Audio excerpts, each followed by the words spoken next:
Ian O'Connor, Marist class of 1986. During more than 3 decades as an award-winning columnist and author, you have taken sports journalism to new heights. You have done so with the utmost credibility and integrity, resisting the industry's incentives for quick scoops and hot takes. In a business full of talking heads and personal brands, you cut through the noise as one of sports journalism's most authoritative voices.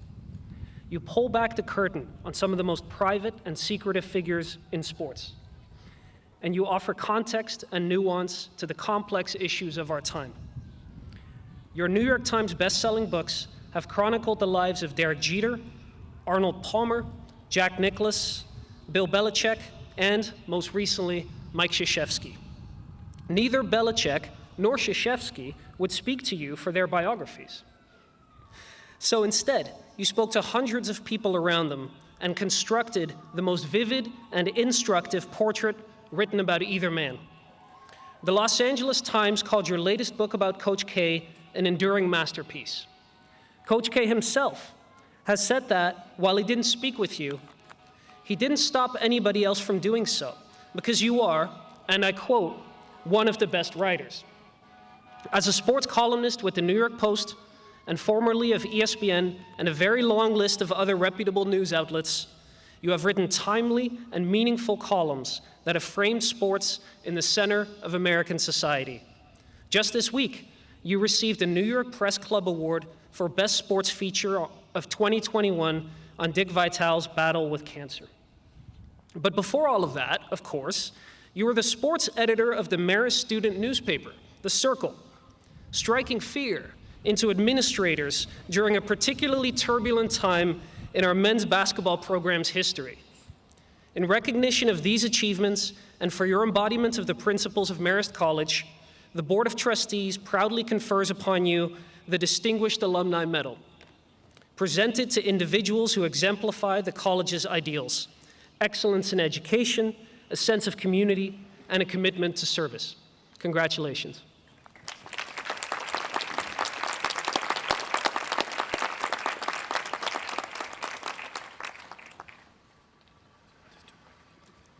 Ladies and gentlemen, your 2022 commencement speaker, Ian O'Connor.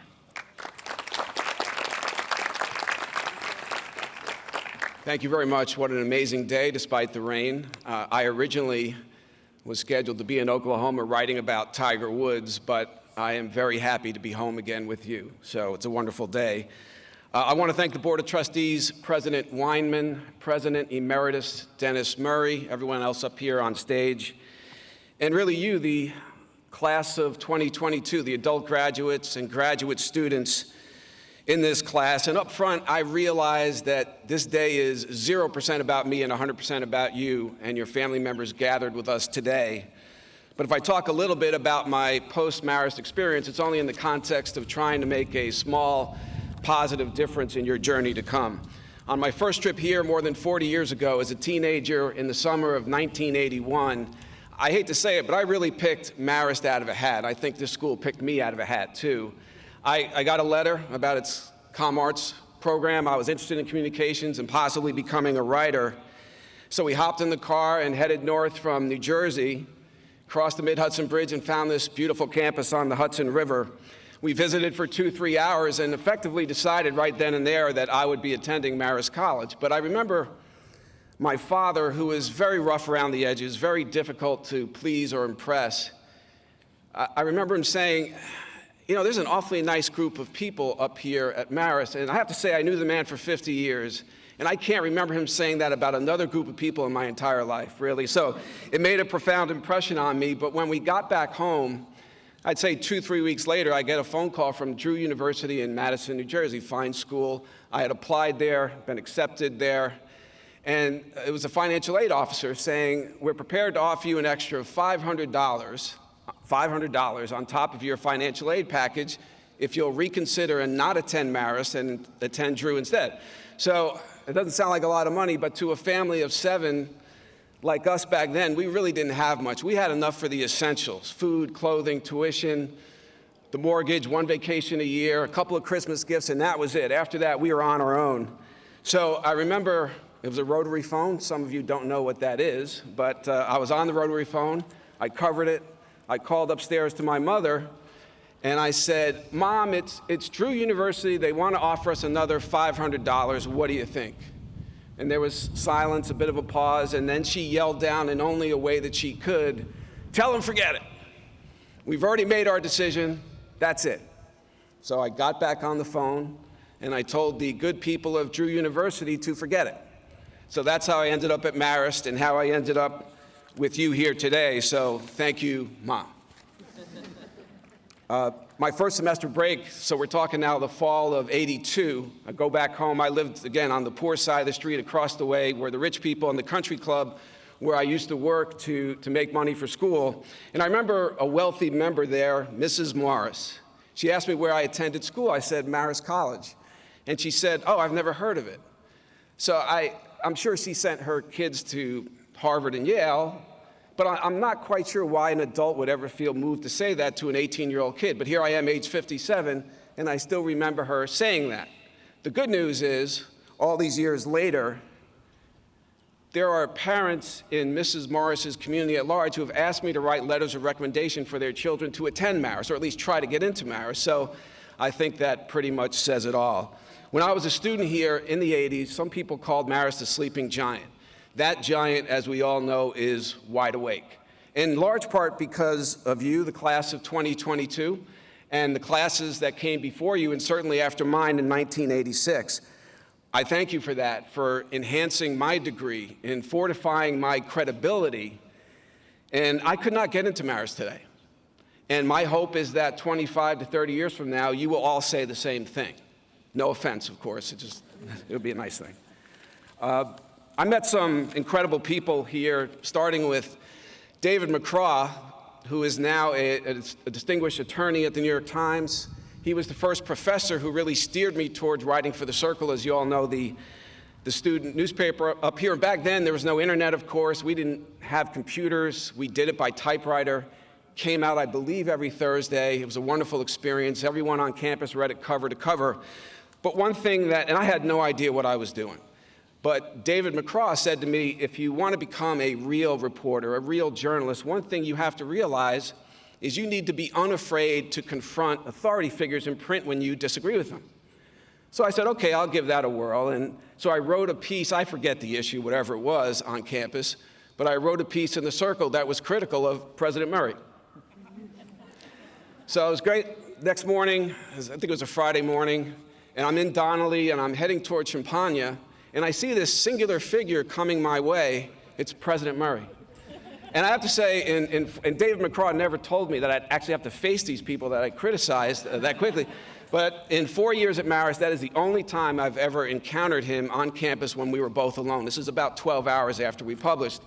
So as I'm walking toward him, I could feel myself shrinking into the pavement. And it seemed like he was getting taller as he approached. And I can assure you in that moment, I was not thinking about becoming a commencement speaker in the year 2022.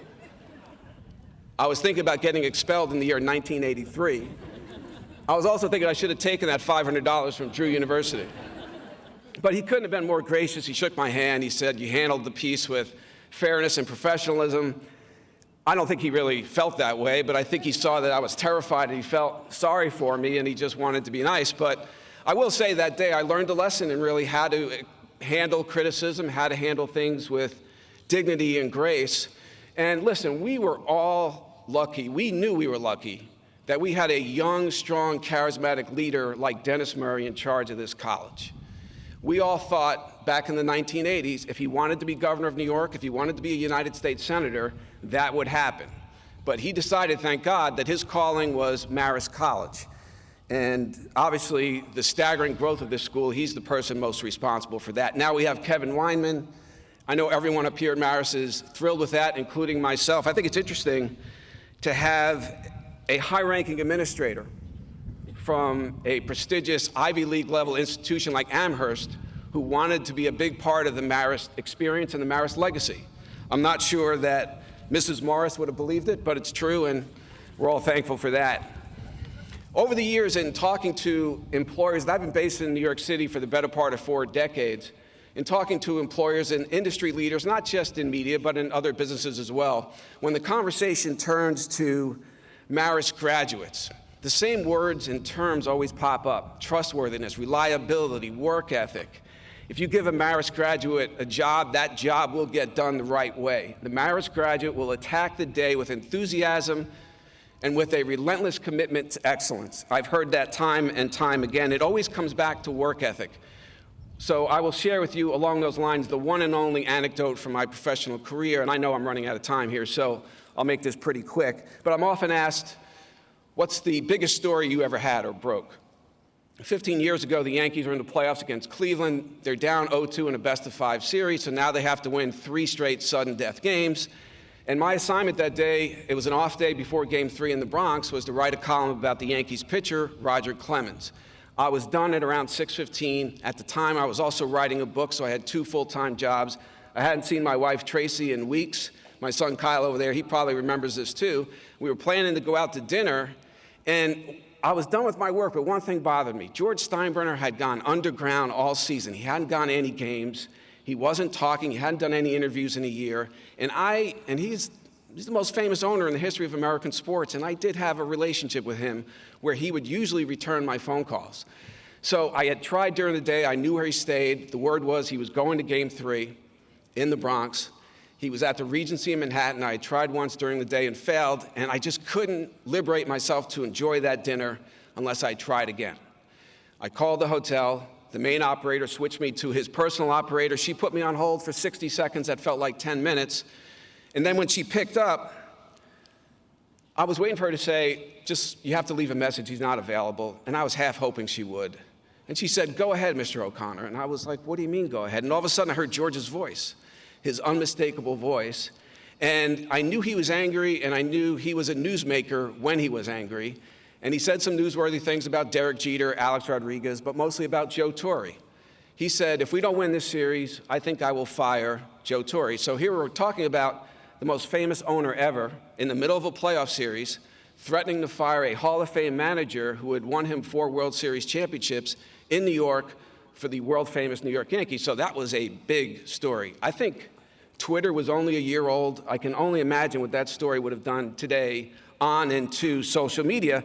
And the only reason I got it was because I forced myself to make an extra call on a day when I had every reason really not to make it. So if I could just give you one piece of advice as you either start or return to your professional careers, it's to always or keep advancing that Marist tradition of going the extra mile and making the extra call. Congratulations on such a meaningful achievement to the adult undergraduates. Many, many years ago, my mother was among your ranks, and I was very proud of her, as I'm very proud to be associated with you today. The graduate students, you should be up here speaking to me because I never earned your degree. My wife has her master's. She always reminds me of that. So congratulations on a very wonderful accomplishment, and I will close by saying the same 5 words to you that President Murray said to me on my commencement day when my name was called, and I ended up on stage shaking his hand, and I can still hear him say it: "Go make the college proud." Thank you very much.